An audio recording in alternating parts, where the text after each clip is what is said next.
Comparison of adductor canal block, femoral nerve block, and IPAC block for postoperative pain management, opioid reduction following total knee arthroplasty.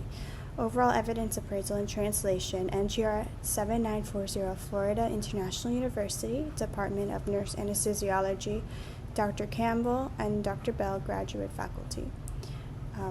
This is by Brittany Curry, Jacqueline Dennis, and Nirika Swartz.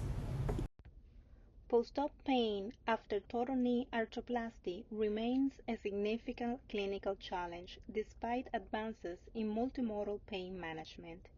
Regional techniques such as abductor canal block, femoral nerve block, and IPAC block are commonly used, but the most effective approach is still unclear.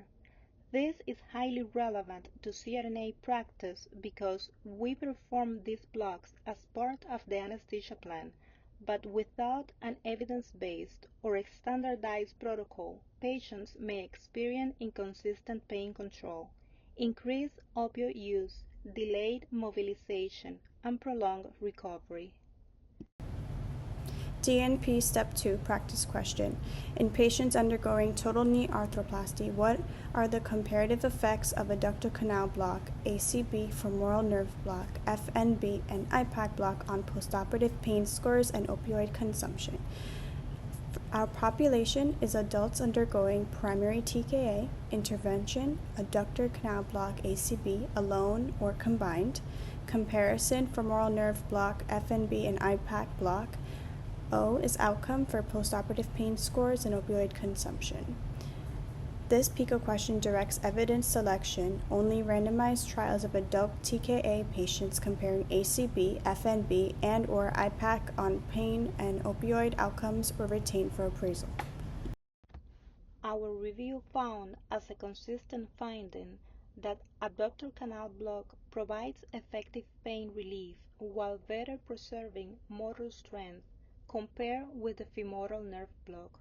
Also, that adding an IPAC block to an abductor canal block improves early pain control, reduces opioid use, and provides early mobilization. Although the evidence was generally consistent, there were a few areas of disagreement. The benefit of adding an IPAC block to an abductor canal block was most significant during the first 8 to 24 hours after surgery, but this advantage decreased in longer-term follow-up. In addition, studies used different combinations of regional techniques, making direct comparisons difficult. One trial also found that the femoral nerve block provided better pain relief, but at the expense of reduced muscle strength, highlighting the trade-off between analgesia and early mobility. Overall, the evidence was rated as moderate to strong, with 8 Level 1 randomized controlled trials supporting our conclusions. Our review also identified several important limitations. Most studies were conducted at a single center, included relatively small sample sizes, and only evaluated outcomes during the first 24 to 72 hours after surgery. Additionally, differences in block techniques and local anesthetic protocols may limit how well these findings apply across all anesthesia practice settings. Finally, none of the studies evaluated cost effectiveness, making it unclear whether the additional time, equipment, and training required for combining all these blocks are justified for routine clinical practice. DNP Step 4 The Proposed Practice Change. Intervention. Implement a standardized multimodal regional anesthesia protocol utilizing adductor canal block, ACB, as a primary regional anesthesia technique for total knee arthroplasty, with the addition of an IPAC block when clinically appropriate. Reasons for this intervention include preservation of muscle strength, which allows for earlier functional recovery, and physical therapy. This technique also provides effective post-operative pain control while reducing opioid requirements. Despite limitations, evidence has shown some differences about the preferred technique, local anesthetic dosing, and outcome measures. The overall findings favor the ACB, especially when combined with an IPAC block. Anticipated impact. Patient outcomes include improved postoperative pain control, reduced opioid consumption, earlier ambulation, greater patient satisfaction. Improved provider outcomes include standardized regional anesthesia practice, promotes evidence-based clinical practice, encourages interdisciplinary collaboration, and provides consistency in postoperative pain management. Successful implementation of this practice change depends on engaging the right people early and planning for the practical realities of the OR.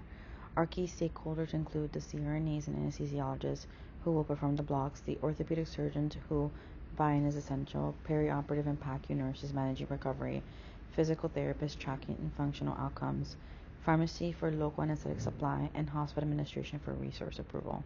With that being said, we anticipate real barriers. Ultrasound competency varies amongst providers, so not everyone will be equally comfortable with this technique right away.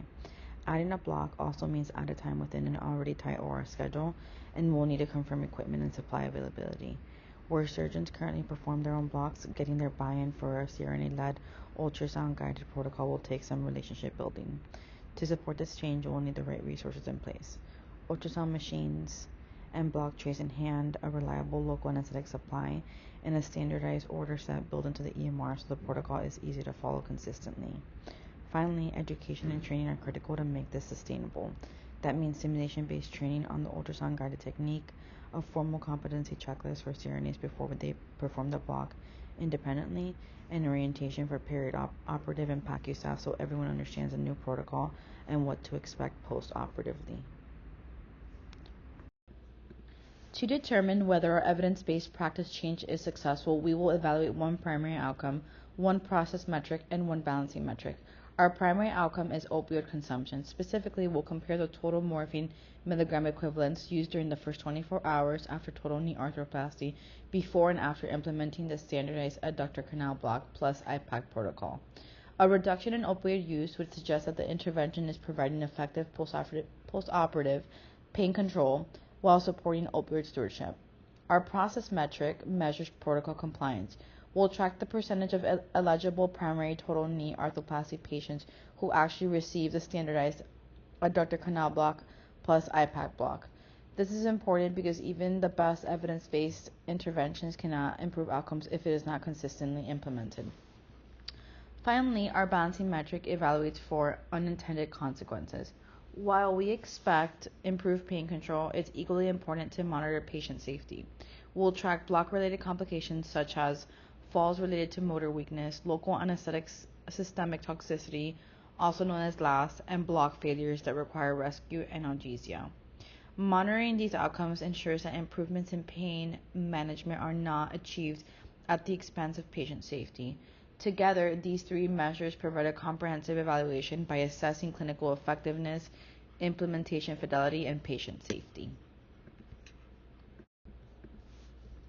Although our literature review supports the use of an adductor canal block combined with an IPAC block for primary total knee arthroplasty, the long-term success of any evidence-based practice change depends on how well it is sustained after the implementation.